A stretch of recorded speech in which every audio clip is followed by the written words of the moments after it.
everyone, welcome back to my channel. My name's Sophie and in today's video I'm going to be doing another episode where I read the oldest books on my physical TBR. So before I get into the video, please remember to like this video if you enjoy it and subscribe to my channel for more bookish content. I primarily read fantasy, thriller and romance books, and I post videos every Sunday and every other Wednesday. So as I said, this is going to be another episode of reading the oldest books on my physical TBR. I've done a few episodes of these and you guys seem to really enjoy them, so I'm going to do another one, and also it helps me read the oldest books on my physical TBR. So we've got 4 books for today's video. The first one is going to be First Down by Grace Reilly. I don't really know what this is about other than it's a sports romance, so I have quite a few books in this series, so I really need to crack on and see if I like them or not. So I do love a good sports romance, so I'm excited to get to this one. We then have That Kind of Guy by Stephanie Archer. This is the first book in the Queen's Cove series. So I've really enjoyed reading Stephanie Archer. I read Behind the Net, which is the first book in the Vancouver Storm series, in the last episode of this that I did, and I really like her as an author, so I'm really excited to get to this one. I know I'm really going to like it. We then have Plot Twist by Breea Keenan. Now this one I just picked up on a whim in the works, which I really kind of need to stop doing because I like the look of them and then I never really pick them up. I think this one kind of sounds a bit like Beach Read by Emily Henry, or that's the vibes that it's given me, so I'm going to give this one a go. It was only a couple of pounds, so if I don't like it then no harm done really, but this has been on my TBR for a while, so I really need to get this one done. Those were all from sort of springtime 2024, so only sort of 2 years old. I really want to be reducing the number of my physical TBR and reading books basically as soon as they come in, only having like a very small selection to pick from. And then finally from Christmas 2024 we have 5 Survive by Holly Jackson. Now I have no idea why I haven't read this one because I loved the Good Girls Guide to Murder series by Holly Jackson and I really wanted to read this one. This one sounds really cool. I think this is like a road trip where someone tries to shoot the people in the car and it's kind of like a standoff between them, and yeah, I love Holly Jackson, so I don't know why I haven't got to this one, but I'm really excited to get to this one. So those are the 4 books we're going to be reading in this reading vlog. We've got 3 romance and a young adult thriller, so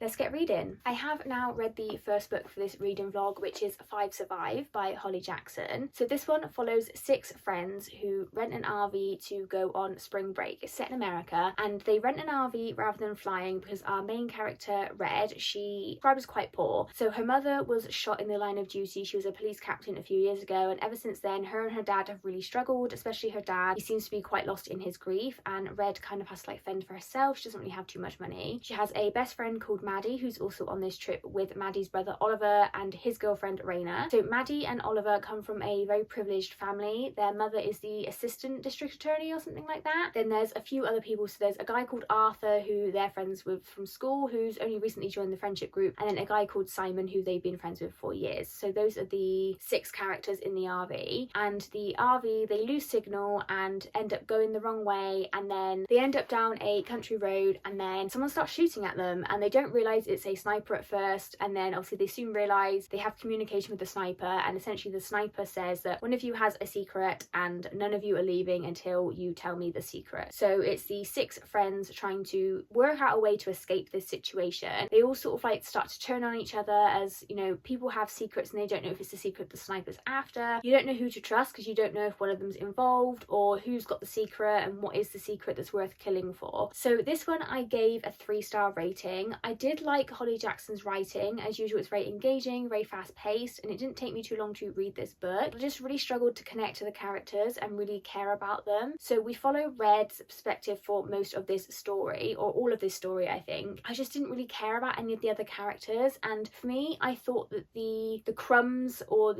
she didn't do a very subtle job of basically telling us what happened at the very beginning. So we kind of find out very quickly what's going on in Red's life and what's going on in a few of their lives, and it's very obvious what this secret is based around. It wasn't subtle, it was just like really heavily handed, like drop in the beginning of this book. So when it was like revealed what happened, like I was a little bit not shocked, but it didn't quite happen the way I expected it to, but it wasn't surprising what this whole thing was about and also who was involved in it. I thought that was pretty obvious. So for me, maybe it's just because it's like a YA thriller, I don't know, it just wasn't as subtle as like an adult thriller. But yeah, I just didn't love this one, which is a shame because I thought the whole concept of this was really interesting. And Holly Jackson, I have enjoyed her Good Girls Guide to Murder series, so I do know I like her YA thrillers, but I've just not loved this one. And I also read Not Quite Dead Yet recently and I gave that one a 3-star as well. I just find myself really struggling to like care about any of the characters that she writes about, especially in this one. Like you kind of get introduced to them and then there's like the main couple that you, even though there's only 6 characters, in this RV, you sort of get the main couple that you are learning a lot more about. And then, for example, Simon, I didn't really feel like we learned a lot about him, so I kind of like forgot he was there some of the time. Considering that like it's a very small character pool for this entire story, it's literally these 6 characters and the sniper, and then the other characters like the parents and things like that, they're not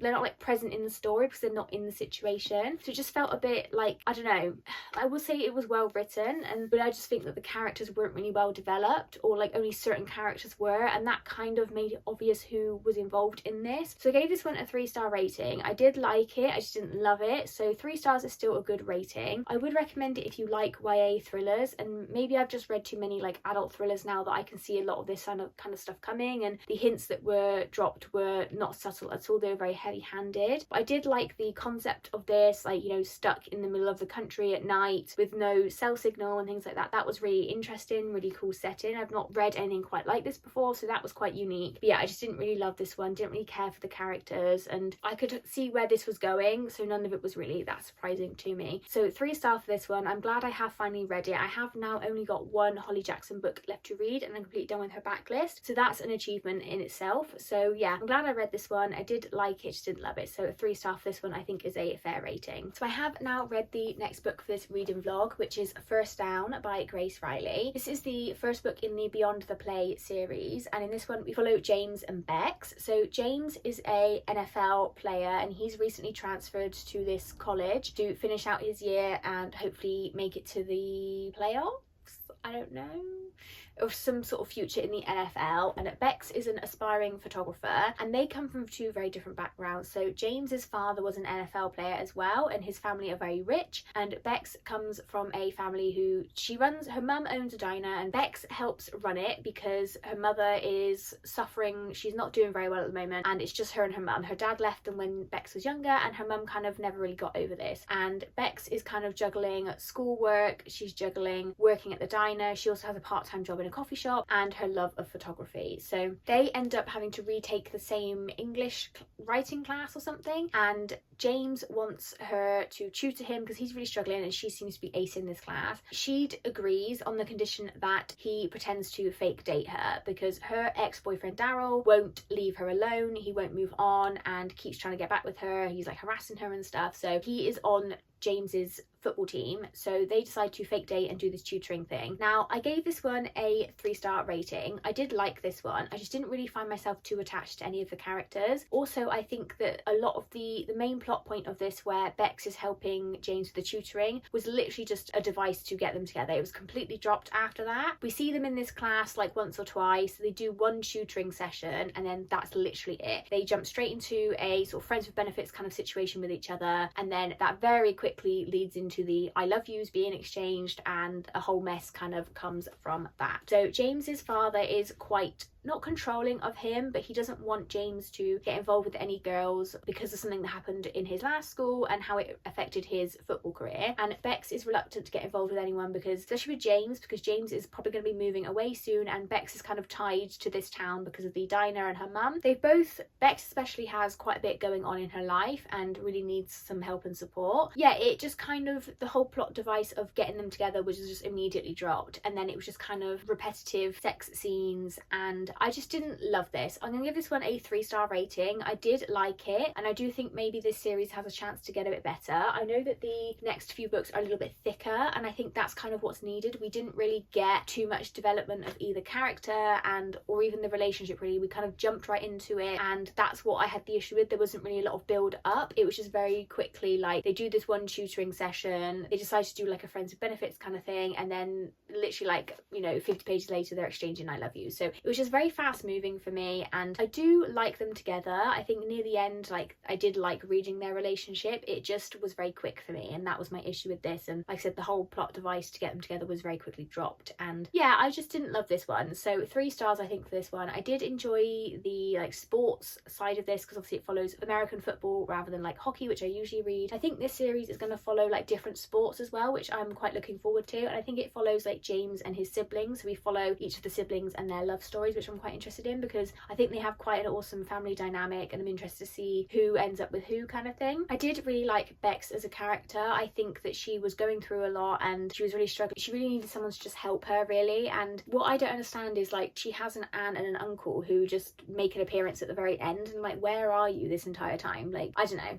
I just didn't love this one. So 3 stars for this one. I am glad I read it. It was a fun read, and I'm definitely going to carry on with this series and see if I enjoyed the next ones a little bit more than this one. 3 stars for this one. I have now read the next book for this reading vlog, which is That Kind of Guy by Stephanie Archer. This is the first book in the Queen's Cove series, and if you've been watching my channel for the past few months, you know that I've been making my way through the Vancouver Storm series by Stephanie Archer, so I thought I would check out her first series. So I'm going to give this one a 3 or 3.5 star rating. I definitely didn't enjoy this one as much as I've been enjoying the Vancouver Storm series. So this one we follow Emmett and Avery, and Emmett is the sort of the rich guy in this town. It's a construction business that he runs with his brother, and he's known as the guy who sort of gets things done. And Avery is running, or she's the manager of a restaurant that she is very close to the owner, and her dream is when the owner wants to retire, she wants to buy the restaurant. And Emmett has decided that he wants to run for mayor because there's a lot of issues in this town. One of the things, it's a very touristy town. One of the issues that it has is they have a lot of power cuts. They have a lot of storms and power cuts. They can lose power for like several days at a time, which is obviously really bad. And his childhood best friend Will and his wife Nat, they move away with their daughter Cara because she has some kind of medical issue that she will basically, problems will be caused if there's no power for a few days for this little girl. So they move away, and Emmett's really upset by this. He understands why they're doing it, but he's really upset, so he decides to run for mayor so he can make some changes in this town. And they kind of come to an agreement together because he wants to run for mayor and she needs a loan from the bank for this business, and she can't get the loan because she needs someone to co-sign it because she doesn't have enough savings. And he thinks that he has a better chance of being elected mayor if the town sees him as like a guy who's settled down. So they agree to fake date, which very quickly turns into fake engagement and fake wedding, and we kind of follow them from there as they become reluctant friends to lovers. Yeah, I'm gonna give this one a 3-star rating, mainly because I just felt like this was very, very rushed, and there's this whole setup of how they hate each other, they can't stand each other, and then very quickly that just kind of seems to go out the window, and she's agreeing to like marry him, and I'm just like, what? Like, you hated him 5 minutes ago. I don't really understand how quick everything progressed and how all their family and stuff around them, they had no idea about this relationship, and then they're all on board with them getting married. It was just a bit odd. Obviously you have to suspend your disbelief, it's a book, but it just felt really rushed, and I just didn't really feel like they had all that much chemistry, or that they did have chemistry, but it didn't hit me as much as it hits me with the other Stephanie Archer books that I have read. I find myself like with this one, I didn't love these two characters together as much. I wasn't rooting for them as much as I've rooted for other characters of hers that I've read. I am interested in the rest of this series because I think we follow the rest of Emmett's brothers, so he is one of 4, so I think we follow each of the 4 brothers in each book, and I'm very interested in the next book because I think Avery's friend Hannah is also in it. But I did quite like Hannah. I liked the town, I liked the people in the town, I liked how everyone kind of like bands around each other, and yeah, it just makes me wonder like, why has no one kind of tried to help with these power cut issues before? But yeah, it was just cute. Like the restaurant, the whole storyline with the restaurant was really cute, and how it was her childhood dream and she managed to fulfill it, and yeah, it was just kind of nice. I think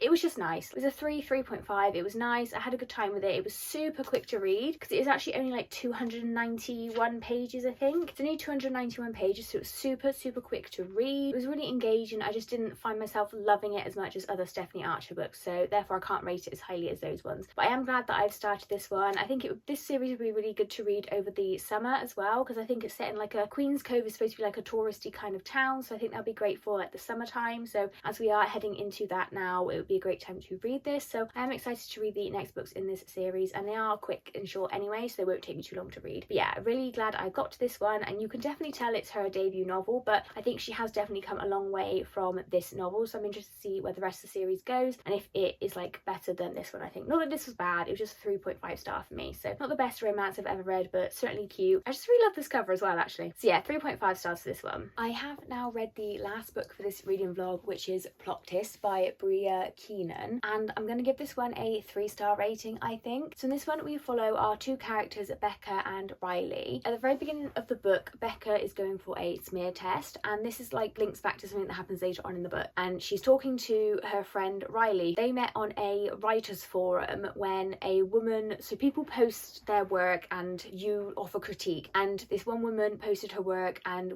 people were absolutely going for her about something. Reilly came in and said, like, you know, look guys, stop being so horrible, and they like made friends from that, and they've been texting back and forth. When she comes out of her appointment, Becca gets a phone call that her best friend Ray has been killed in an accident. Now Ray was actually on her way to Edinburgh or Glasgow, I can't remember which one, to visit Becca. Becca feels tremendous guilt about this, blames herself, and she goes to the funeral. It's all very sad obviously, and she finds out at the funeral that Ray was actually in a relationship with her ex Drew, and they were about to get married, and she had no idea they were even in a relationship. And also she's very hurt by the fact that obviously Ray has died. She never found out about this massive secret that Ray had, and it's all a lot too much for her to handle. She tries to go back to work as a primary school teacher, and she realizes that she actually needs some time away to deal with her grief and deal with everything that's happened. Reilly invites her to stay in Ireland with her over the summer, and they can do like a writer's retreat, because Becca is an aspiring children's author and Reilly is a published romance author, and Reilly has a second book deadline and she just can't write. Becca wants to work on her novel, so Reilly invites her to stay in Ireland. Becca goes, and when she arrives it turns out Reilly is actually a man. This is all